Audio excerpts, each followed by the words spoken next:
ARQ करेंगे। Go back and ARQ में ये होता है कि हम मल्टीपल फ्रेम सेंड कर सकते हैं और जो उसकी उन फ्रेम की जो एक्नॉलेजमेंट है हम चाहते हैं कि हमें वो एक साथ मिले, हर फ्रेम के बाद हम एक्नॉलेजमेंट ना मिले। तो गो बैक एंड ARQ में जो हम फ्रेम्स की कॉपी तब तक सेव रखते हैं जब तक हमें उन फ्रेम्स की एक्नॉलेजमेंट रिसीव नहीं हो जाती। उसके बाद हमारे पास यहाँ आते हैं सीक्वेंस नंबर। जो सेंटर के बाद जो फ्रेम होते हैं वो सीक्वेंस नंबर्स में होते हैं। सीक्वेंस नंबर का जो फार्मूला है वो हमारे पास ये है 0 to m-1। सपोज हमारे पास जो है m is equal to 3 है और जब हम 2 की पावर 3 करेंगे तो हमारे पास 8 बनेगा। 8 में से हमने -1 किया तो 7। 0 से 7 तक हमारे पास सीक्वेंस नंबर बन गए। जो सीक्वेंस नंबर होते हैं वो रिपीट होते हैं। वो हमारे पास एक ऑक्टेट से ज्यादा सीक्वेंस नंबर है तो 0 से 7 के बाद दोबारा वो सीक्वेंस नंबर रिपीट हो जाएंगे। उसके बाद हमारे पास टाइप्स ऑफ विंडो आता है। जैसे गो बैक एंड ARQ में हमारे पास दो तरह की विंडोज होती हैं। एक होती है सेंटर स्लाइडिंग विंडो और एक होती है receiver sliding window. Centre sliding window जो होती है उसमें हमारे पास मल्टीपल फ्रेम्स होते हैं। ये सेंटर स्लाइडिंग विंडो का हम जो साइज है वो 2m-1 के फार्मूले से फाइंड करते हैं। जो सेंटर स्लाइडिंग विंडो होती है जब वो अपने एक से दो फ्रेम सेंड करती है तो वो नेक्स्ट मूव करती है, अपनी विंडो का साइज मेंटेन रखती है।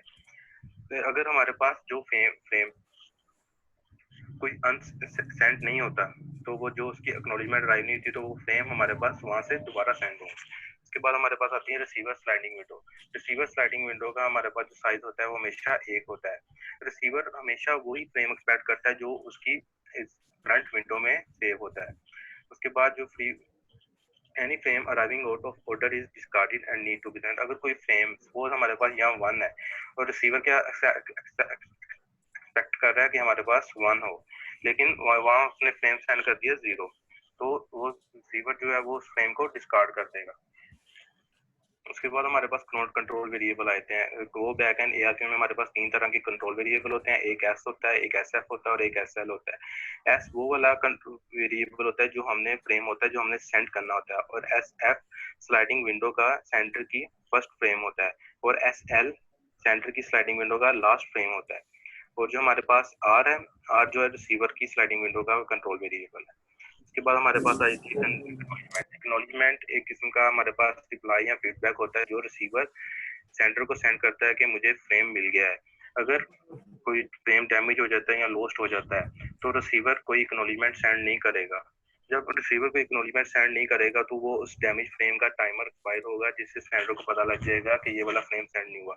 तो यहाँ पर हमारे पास एक एग्जांपल है कि सेंडर ने फ्रेम 6 सेंड किया बट जो टाइमर था जो 3 का वो एक्सपायर हुआ तो 3 उसके तो उसको 3 फ्रेम की सेंडर को एक्नॉलेजमेंट नहीं मिली। उसने उसके बाद में 3, 4, 5, 6 फ्रेम सेंड किया। तो जब उसे 6 के बाद एक्नॉलेजमेंट मिली तो उसका 3 फ्रेम का टाइमर एक्सपायर हुआ तो फिर उसने 3, 4, 5, 6 फ्रेम अगेन सेंड किया। रिसीवर कभी भी एक्नॉलेजमेंट दोबारा सेंड नहीं करता। उसके बाद हमारे पास गो बैक एंड ARQ में नॉर्मल ऑपरेशन आता है। इसमें हमारे पास सेंडर एक इस साइड पर सेंडर है और यहाँ पर रिसीवर है। सेंडर की जो विंडो का साइज है वो 3 है और रिसीवर हमेशा वहां रहेगा। जो S है वो हमने जो फ्रेम है वो सेंड करना है। SF जो हमारे पास फर्स्ट वेरिएबल था और फ्रेम था और ये SL जो लास्ट फ्रेम था। अब हमने क्या सेंडर ने क्या किया, फ्रेम 0 सेंड किया और रिसीवर ने वो एक्सेप्ट कर लिया। फिर सेंडर ने क्या किया, फ्रेम 1 सेंड किया और रिसीवर ने इसे एक्सेप्ट कर लिया। फिर रिसीवर ने इसे एक्नॉलेजमेंट भेजी फ्रेम 2 की और सेंटर की स्लाइडिंग विंडो नेक्स्ट मूव हुई। तो सेंटर ने फ्रेम 2 सेंड किया, रिसीवर ने फिर वो फ्रेम 2 एक्सेप्ट किया। फिर अब सेंटर की विंडो का साइज 2 हो गया था, उसने रिसीवर ने एक्नॉलेजमेंट दी सेंड और जो स्लाइड थी नेक्स्ट मूव हुई। तो फिर सेंटर ने फ्रेम 3 सेंड किया तो वो रिसीवर ने उस फ्रेम को एक्सेप्ट कर लिया। उसके बाद हमारे पास था गो बैक एंड ARQ का लास्ट फ्रेम। इसमें हमारे पास इसी तरह सेंटर है और रिसीवर है, वही हमारे पास साइज है सेम और वही रिसीवर है। इसमें हम हमारे पास क्या हुआ कि हमने फ्रेम 0 सेंड किया वो एक्सेप्ट हो गया, फिर फ्रेम 1 सेंड किया वो एक्सेप्ट हो गया और उससे एक्नॉलेजमेंट गई 2 की और वो स्लाइडिंग विंडो नेक्स्ट मूव हुई। जब सेंडर ने फ्रेम 2 सेंड किया तो वो लॉस हो गया और रिसीवर को नहीं मिला। रिसीवर की जो विंडो है फ्रेम 2 का रिकॉर्ड सेव था। जब उसने फ्रेम 3 सेंड किया लेकिन वो डिस्कार्ड हो गया क्योंकि रिसीवर जो था वो फ्रेम 2 एक्सपेक्ट कर रहा था। तो फिर जब वो फ्रेम 2 का टाइमर एक्सपायर हुआ तो सेंडर ने फिर वो फ्रेम 2 और फिर फ्रेम 3 दोबारा सेंड किया, जिससे हमारी कम्युनिकेशन स्लो होगी। उसके बाद हमारे पास आए थे next go back and ARQ के डैमेज, लॉस्ट और डिले। इसमें हमारे पास ये है कि अगर हमारी जो एक्नॉलेजमेंट डैमेज या लॉस्ट हो जाती है तो हमारे पास दो सिचुएशन होती हैं। पहली सिचुएशन तो ये है, अगर हमारे पास जो पिछली एक्नॉलेजमेंट के टाइमर एक्सपायर होने से पहले अगले फ्रेम की एक्नॉलेजमेंट हमें रिसीव हो जाती है, तो हमें पिछले फ्रेम है तो वो दोबारा सेंड करने की जरूरत नहीं है। जैसे कि यहाँ लिखा हुआ है acknowledgement 1, acknowledgement 2 and acknowledgement 3 are lost, लेकिन एक्नॉलेजमेंट 4 अराइव हुई पिछले फ्रेम्स के टाइमर एक्सपायर होने से पहले, तो हमें फ्रेम दोबारा सेंड करने की जरूरत नहीं है। तो दूसरी सिचुएशन ये है कि हमारे पास अगर एक्नॉलेजमेंट 4 अराइव होती है बाद दूसरे फ्रेम्स के टाइमर एक्सपायर होने के बाद, तो फिर हमें वो जो फ्रेम है वो दोबारा सेंड करने पड़ेंगे। जो रिसीवर है वो कभी भी दोबारा एक्नॉलेजमेंट सेंड नहीं करता। अगर वो एक्नॉलेजमेंट में डिले हो जाए और टाइमर एक्सपायर हो जाए तो वो फ्रेम दोबारा सेंड करने होंगे। उसके बाद हमारे पास आ जाता है go back and ARQ sender window size. इसमें हम दो विंडोज का कंपैरिजन कर रहे हैं। एक विंडो हमारे पास है जो लेस देन 2M के साइज की है और एक विंडो हमारे पास है 2M के साइज की। इसमें हम देखते हैं कि हम सपोज हमारे पास M2 है, 2 की पावर 2 करेंगे हमारे पास 4 हुआ, 4 - 1 किया 3 हुआ। ये वाली जो विंडो है इधर लेफ्ट वाली वो हमारे पास 3 साइज की है, और हम 2 करेंगे 2 की पावर 2 4 हो जाएगा। ये वाली विंडो हमारे पास 4 की है। तो हमने यहाँ पे लेफ्ट वाली विंडो में हम पहले देखते हैं, हमने फ्रेम 0 सेंड किया और रिसीवर ने रिसीव कर लिया, बस उसकी एक्नॉलेजमेंट लॉस्ट हुई। फिर हमने फ्रेम 1 सेंड किया, रिसीवर ने एक्सेप्ट किया लेकिन उसकी भी एक्नॉलेजमेंट लॉस्ट होगी। अब फ्रेम 2 सेंड किया तो रिसीवर ने एक्सेप्ट किया लेकिन उसकी भी एक्नॉलेजमेंट लॉस्ट होगी। अब क्या था, उसे कोई एक्नॉलेजमेंट नहीं मिली, तो जो पिछले फ्रेम थे उसकी टाइमर एक्सपायर हुए और उसने फिर वही दोबारा साइकिल चलाया। फिर दोबारा फ्रेम उसने 0 सेंड किया लेकिन रिसीवर क्या एक्सपेक्ट कर रहा था फ्रेम 3।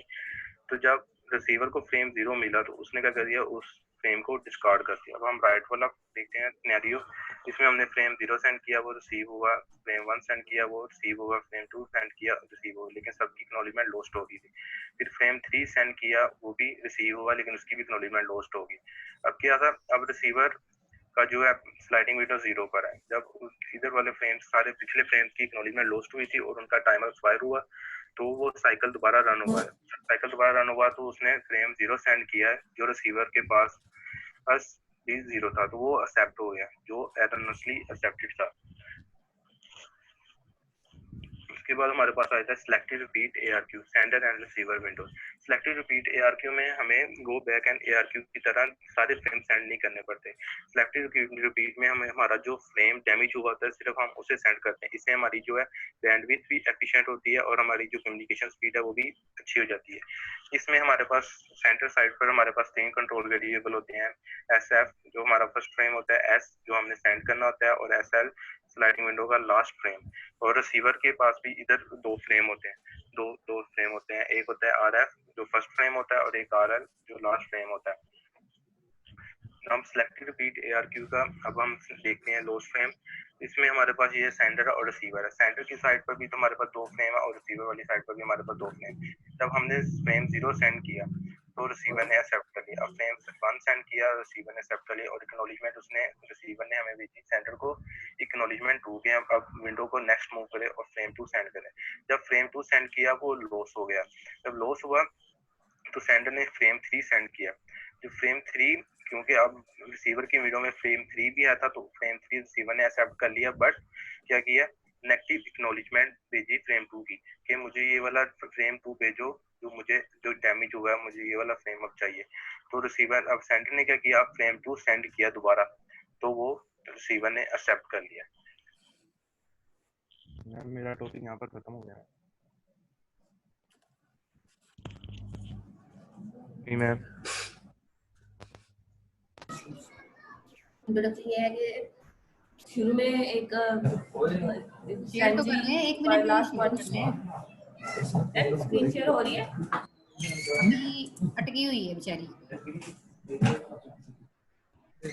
अगर वो हाई हो लेकिन अगर लो हो तो ये हमारे पास एक इशू है। और ये हमारे पास बैंडविड्थ डिले का भी इसमें कॉन्सेप्ट आ जाएगा। उसके बाद नेटवर्क हार्डवेयर आर्किटेक्चर है। इसमें ये है कि हम जब हम उसके एडेप्टेबिलिटी का भी होना चाहिए कि जब हम उसमें कुछ चेंजेस वगैरह करें तो वो चेंजेस को एक्सेप्ट करें। जब अगर उसमें हम कोई न्यू कंप्यूटर वगैरह अटैच करें तो उसकी परफॉर्मेंस और उसकी स्पीड वगैरह में कोई इशू ना आए, अडेप्टेबिलिटी कर रहा हो और उसके क्वालिटी ऑफ सर्विस भी उसकी अच्छी हो, उसके बाद हार्डवेयर वगैरह उसका सही हो। पर डाटाग्राम ज़्यादातर हमारे जो होते हैं वो प्रोटोकॉल नेटवर्क के ऊपर ही होते हैं और ये हमारे पैकेट्स को ना ट्रैवल करने के देते हैं, लेकिन इसमें हम फुल एड्रेस अपना रखते हैं। क्योंकि जो दूसरी साइड पर है म्यूचुअल सर्किट, इसमें हमें अपना पूरा एड्रेस नहीं पैकेट के ऊपर रखना पड़ता, बल्कि हम इसको कनेक्शन की बेस पर करते हैं और जो ये है ये हम पाथ की बेस पर करते हैं। और उसके बाद जब हम कोई डाटा ट्रांसफर करते हैं तो उसके लिए एक हमारे पास सोर्स होना चाहिए और एक डेस्टिनेशन हमारे पास होना चाहिए। बाद फ्लो एंड पैकेट्स, तो फ्लो ये है कि किसी भी चीज़ का बहाव। जब हम एक कोई डाटा जब हम कोई मैसेज वगैरह सेंड करते हैं तो उसको किस हद तक वो जा रहा है। Network flow is the stream of packet from one source to many, क्योंकि उसमें एक सोर्स से बहुत ज़्यादा सोर्सेज तक जाना होता है, तो ये उसका फ्लो है। और मैंने यही था मेरा। उसके बाद आगे जो पॉइंट्स हैं वो आगे रोल नंबर 45 आपको बताइए।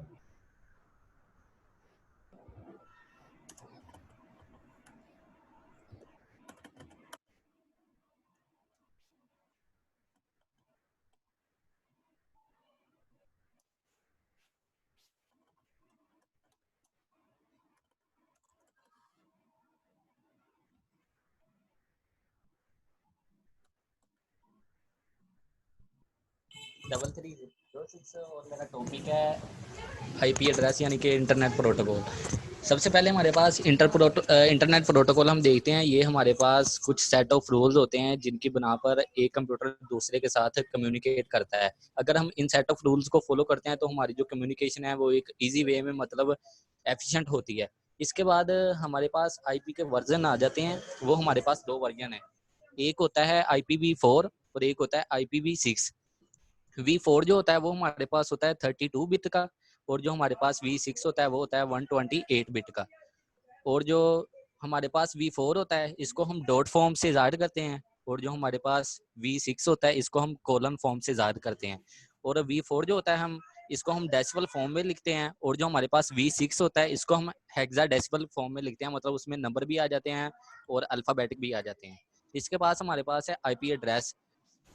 ये हमारे पास एक एड्रेस होता है जो कि हर कंप्यूटर को हम असाइन करते हैं, जिसकी बना पर वो एक दूसरे से कनेक्टेड होते हैं और कम्युनिकेशन करते हैं।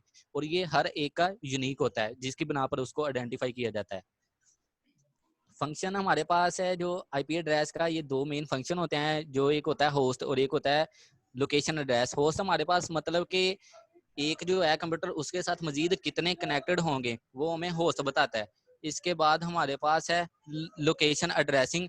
वो हमारे पास ये होता है कि मतलब एक का लोकेशन किधर है कि जो हमें असाइन किया जाता है, जिसकी बिना पर हम एक दूसरे से कनेक्ट और कम्युनिकेट करते हैं। इसके बाद हमारे पास आ जाता है IPv4 एड्रेस। ठीक है, ये मैंने अभी बताया कि ये हमारे पास 32 बिट का होता है और इसमें जो मैक्सिमम करैक्टर होते हैं वो 0 to 255 होता है। मतलब रेंज इसकी जो मैक्सिमम है 255 होती है। अगर हमारे पास 256 भी आता है ना तो वो हमारे पास रॉन्ग हो जाता है। और आगे हम मजीद इसकी एग्जांपल देखते हैं। ये जैसे हमारे पास है 172.16.254.1। ये हमारे पास जो IPv4 एड्रेस है ये 4 ऑक्टेट पर मुश्तमिल होता है, नंबर 1, नंबर 2, नंबर 3 और नंबर 4। और ये जो हमारे पास हर ऑक्टेट होता है उस हर एक ऑक्टेट में 8 बिट्स होती हैं, मतलब 8 8 8 और 8 टोटल हमारे पास ये 32 बिट का हो जाता है।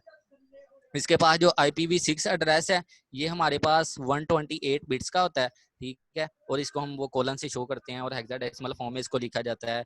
ये इसकी एग्जांपल है, जैसे 2001 है, कोलन है, आगे 0D वो जो आगे मजीद है हमारे पास। इसके पास हमारे पास आ जाती है आईपी एड्रेसिंग। एक है हमारे पास क्लास फुल एड्रेसिंग और एक जो है हमारे पास होती है वो होती है हमारे पास classless addressing. Classful जो एड्रेसिंग है इसमें हमारे पास क्लासेस होती हैं, class A B C D E।